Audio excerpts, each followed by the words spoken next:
Good morning, good morning, good morning, my brothers and sisters. Good morning, and welcome to another Good Morning Grief Devotion. It's your boy, Pastor Corey Allen Duncan Sr., grateful and thankful for this time and this opportunity for us to gather together in this virtual space and place on today to start our day off in the power and the presence of the Lord. Grateful for our grief devotion. This is the daily grief devotion that is strategically designed to help you to navigate through all of your grief one day at a time. What is grief? I'm so glad you asked. Grief, my brothers and sisters, it is the natural, normal, and necessary response to loss, change, and transition that results in the expressions of feelings and emotions. That grief is what you feel on the inside. Mourning is how you reveal it on the outside. Therefore, we don't suppress it, but we express it. We don't ignore it, but we explore it. We don't conceal it, but we reveal it. We don't lock it up. We let it out. That's why we shout good morning, because morning is a good thing. And I'm grateful and thankful for each and every one of you.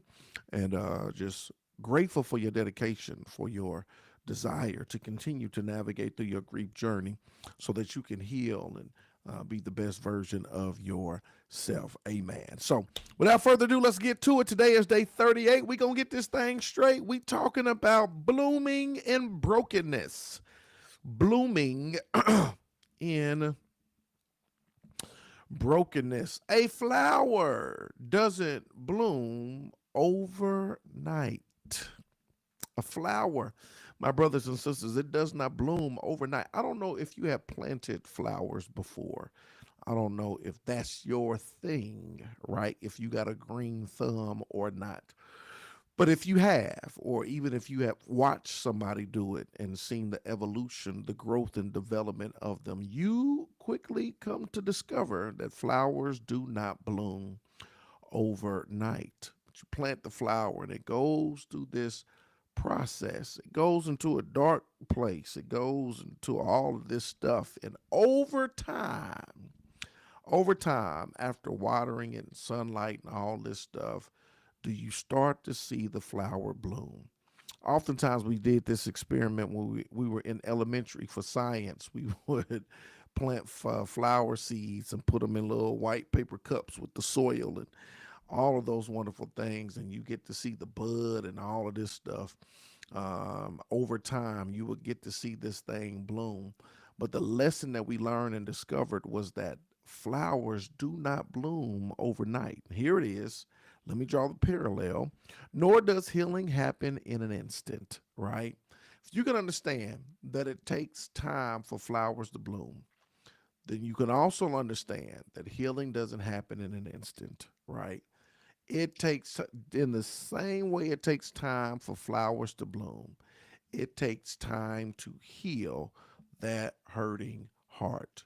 Yet, even in broken soil, beauty takes root. That even in the broken soil, y'all, beauty is taking root. That even though it takes time to see the fruit, right, of your healing on your journey, in the broken soil, in the midst of it, you got to understand that healing, that beauty is taking root. That this is what I love about it. I was reading this book, Habits. What was it called? It's something habits. Atomic habits. That's what I'm talking about. It's talking about atomic habits. And one of the things that really stuck out in the book, it was talking about how ice begins to melt at what temperature? 32 degrees Fahrenheit. Ice begins to melt at 32 degrees Fahrenheit. But it started to say, so when does the ice melt when it reaches 32 degrees? Or has the process started well before that when it was, 15, if it rose from 15 to 20 to 25 to 26 to 27 to 28 to 29, 30, 31, 32. Did it start melting right at 32, or did the process start well before that? And what I love about that is you see the fruit of it melting at 32, but the root of it began to take place well before 32. When it comes to your grief journey, that eventually we'll get to the fruit of, man, better days, feeling better, navigating this, that, and the other. But you got to know, because it takes time. A flower doesn't bloom overnight.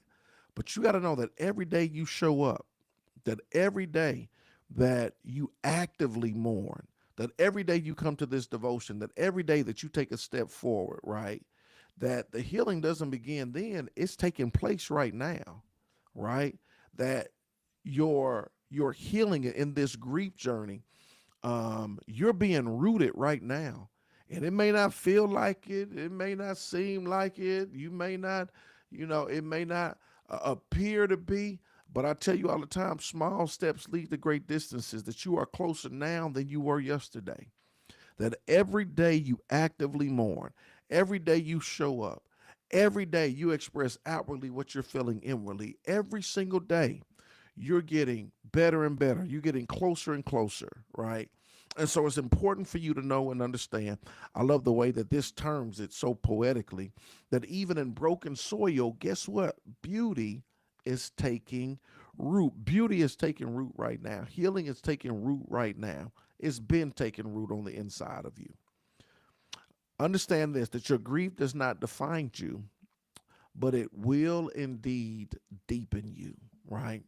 Don't let grief define you and or confine you, but understand that grief can and will deepen you, right?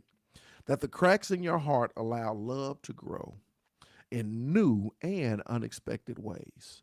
The cracks in your heart, they allow love to grow in new and unexpected ways. Trust that even in this season of sorrow, something beautiful is budding within you. And I'm telling you, this is the truth, y'all, that love is growing in new and unexpected ways. And even in your season of sorrow, something beautiful is growing, is blooming on the inside of you. And I know you can't see it now, just like you can't see the root of the flower taking place, right, when it's underground. But you're about to bud something beautiful.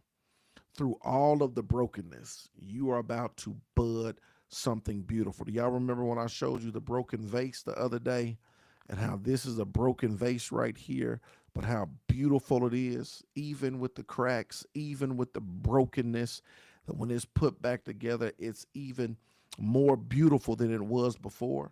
That you got to understand that even in your brokenness, something beautiful is budding, right? And you got to embrace that. Here's the final thought that I want you to take with you, the point of application. Identify one way you have grown through grief. Identify one way that you have grown through grief. Identify that one way you have grown through grief. Embrace it as a sign of your blooming resilience. Identify one way that you have grown through grief and embrace it as a sign of your blooming resilience. Today, my brothers and sisters, is day 38.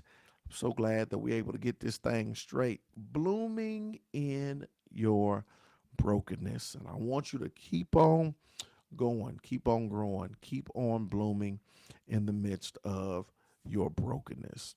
See, this would be another good example. This would be another good lesson to do.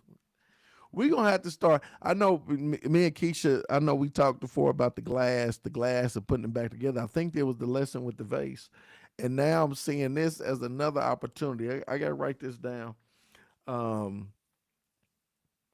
that would be real good, And I know people do grief groups. We talk in circles, and that's great too. These different grief workshops, right? That could just be brief, where you actually do something and teach a lesson. I'm seeing a workshop right now where we could talk about blooming in brokenness. The very thing that I just said. Could you imagine that? But also imagine us having soil, right? And having flower seed, planting the seeds in the soil, watering it, and just talking about blooming in your brokenness and taking it home with you, and something that you do over a period of time. Grief workshops. I'm just thinking. I'm sorry. Um, man, that would be so good. That would be so good. I'm gonna come up with something. We gonna make it do what it do. Look, I appreciate y'all. I love y'all with the love of the Lord. I'm just over here, just thinking. But I hope y'all take this lesson to heart. Hold on, safe, near and dear to it, and Yeah, I think something beautiful is gonna come out of this. So I hope y'all have a phenomenal Friday and a wonderful weekend. I'm gonna see y'all tomorrow, same time, same place. Let's go. Good morning.